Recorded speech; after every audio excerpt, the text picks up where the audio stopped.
Hello, everybody. Welcome to LGBTQ Plus Now, the first episode, Afghanistan.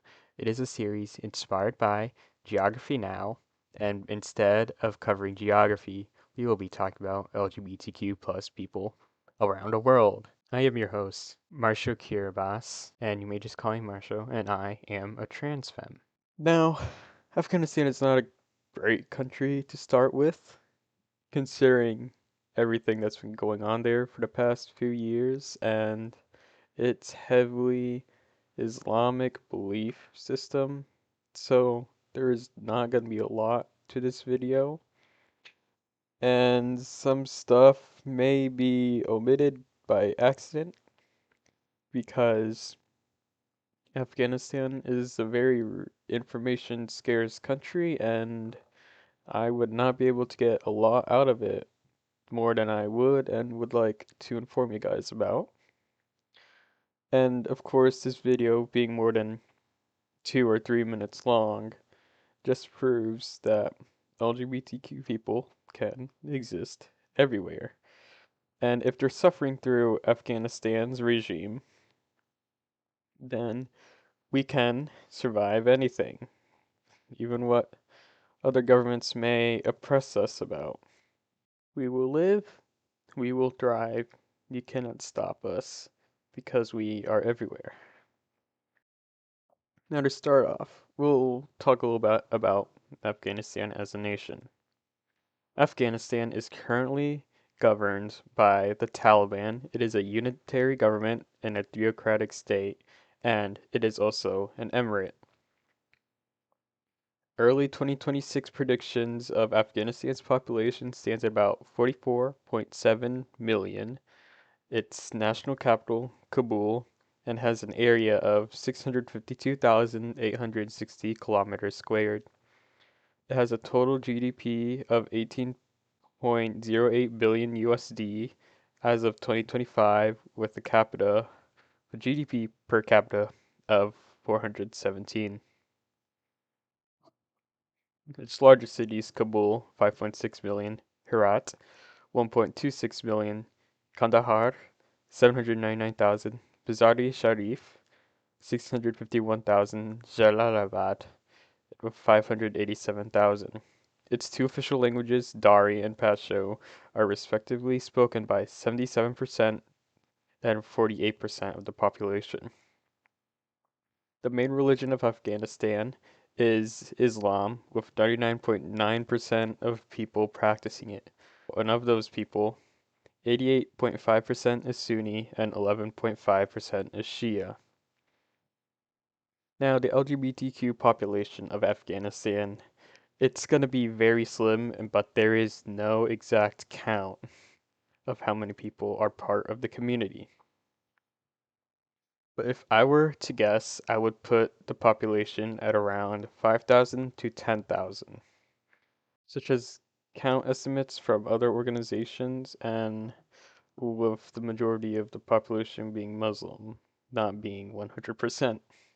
LGBTQ history. There is not a lot of history regarding Afghanistan and LGBTQ.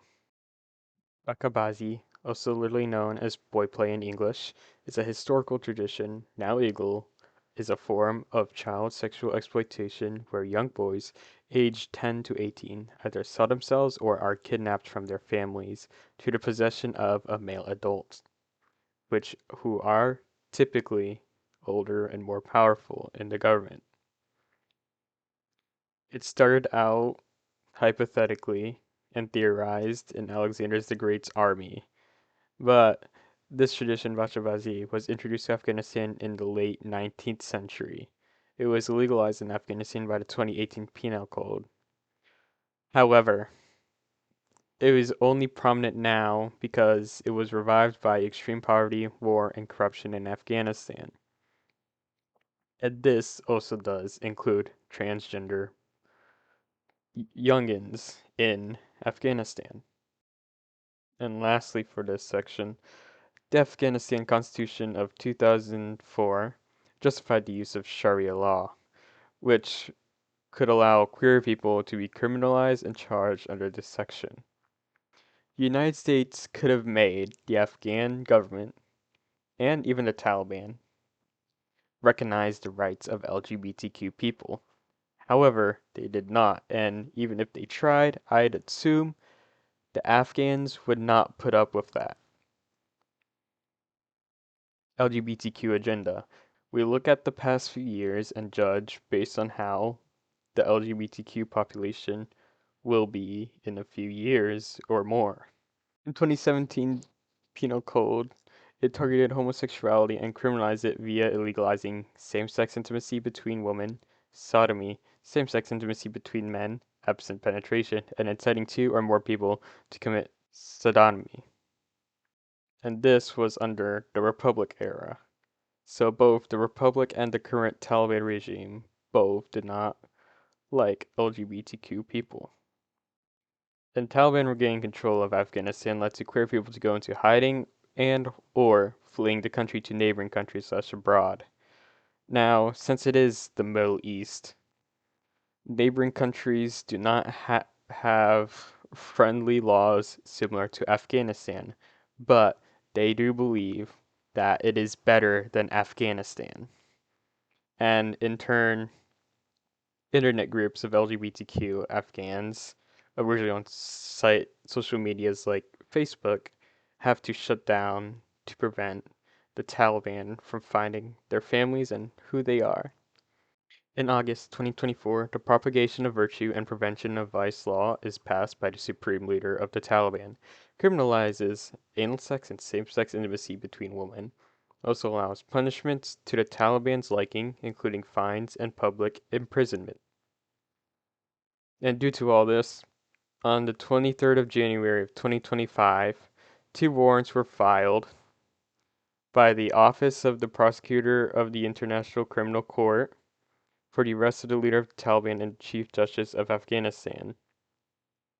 While originally being for the injustices being presented to women, it also included women allies, which included targeting the members of the LGBTQI plus community. I'm going to talk about the main incident in the past year. In late March 2025, Maiev Alkina Pliska and Maryam Ravish were detained by the Taliban's intelligence unit after boarding a plane to Iran. They were planning to escape Kabul with Miriam's partner, Parvin Hussein, who took the flight safely.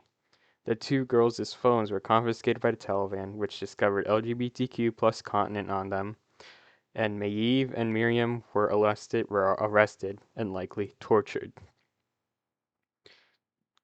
Now, Maiev Alsina Pliska and Parvin Hussein are part of the Raishinya LGBTQ organization, which Nemat Sadat advocated for their release, but that was a year ago, and we do not know what has happened since then. Now I have LGBTQ of the people. We look at how are people trying to change the views on LGBTQ people in the nation. Now, there's going to be a lot of organizations that are outside of Afghanistan, and they all operate with humanitarian aid because that's the best they can do without having to be inside the Taliban's area. So the first one is Rainbow Railroad. It is a North American organization that helps with relocation. Next is the Sapphire program, created during 2024 with a mission to help resettling and sending humanitarian aid to LGBTQ people in Afghanistan. It was set up by the United Kingdom, Stonewall, and ILGA Asia. They also prompted raising awareness for the people by governments, the United Nations agencies, and civil society with their paper, Too Many to Be Given Safe Passage, Too Few to Be Part of Humanitarian Response. Next, you have the Afghanistan LGBTIQ plus organization. It was founded by Artemis Akbari and it is headquartered in Czechia. It aims to advocate and provide humanitarian aid for Afghans, and it can also help individuals in Turkey and Pakistan. And speaking of Artemis Akbari, we go to our next section, the Radio Rangin Kahaman. It is a radio station located in Transnistria that functions as an international LGBTQ broadcast channel in Dari and Persian meant for the people of Iran, Afghanistan, and Tajikistan, and which Artemis Akbari was a radio producer for this radio. Next, the most prominent figure of Afghan LGBT that I do believe is Nemat Sadat. He is an Afghan American journalist, human rights activist, and author, and known, it is known credibly that he was the first gay native Afghan. He is author of The Carpet Weaver, which is in support of LGBTQI plus rights and the general attitude of Islamic views on homosexuality. He created the Roshinya LGBTQ organization, which was created shortly after the Taliban retook control of Afghanistan. And other activists also help with this organization, such as Ozlan Mashar, Sadaf Koko, Hamid Mazoun, Ayev Arsina Pliska, and Parwin Hussein. And it has raised thousands and helps hundreds of queer Afghans escape the nation. Next is Basira Paigam. She is a lesbian Afghan LGBTQ activist, researcher, and gender equality consultant. She researches gender norms, queer communities, and social justice. And she has worked with the DAI, ICMA, and Concerns Worldwide, and also published works with Outright, Friedrich Naumann Stiftung, and Sand Times. She is a human rights and religious fellow at Outright International, a community navigator at the Immigration Council of Ireland, and a master's student in international development at Maynooth University. Now, the most prominent news source is on Times. It is an Afghan online publication source founded by Sarah Nader. It covers the human rights violations against women and queer people. And because of this, Izan Times, which is located in Afghanistan, has their authors work anonymously. And since USA funding ended in 2025, it primarily runs on donations to keep itself afloat. Dolhen Skarda, also Farsi for bisexual, was founded by Saudeh Red and Zainab Peygambarzadeh in 2015, who are two female Iranian researchers and activists. However, there's not a lot of recent information on this because its last few posts were in 2021, and the translated source of which I gathered information for this was from 2019, and I do not want to deal with outdated info. And lastly, is Behisht Collective. It is a queer collective based in Afghanistan who works with partnership with Roshinya LGBTQ. It provides humanitarian relief, mental health counseling, and relocation assistance for LGBTQ Afghan youth. And that is the end of the shortcoming episode of LGBTQ Plus Now regarding Afghanistan.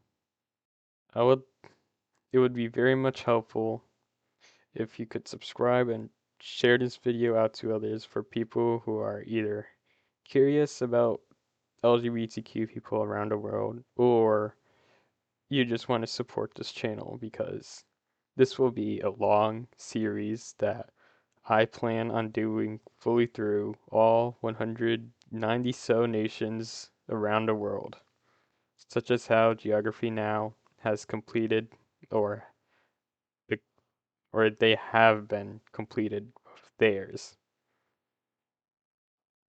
Thank you, and see you next time.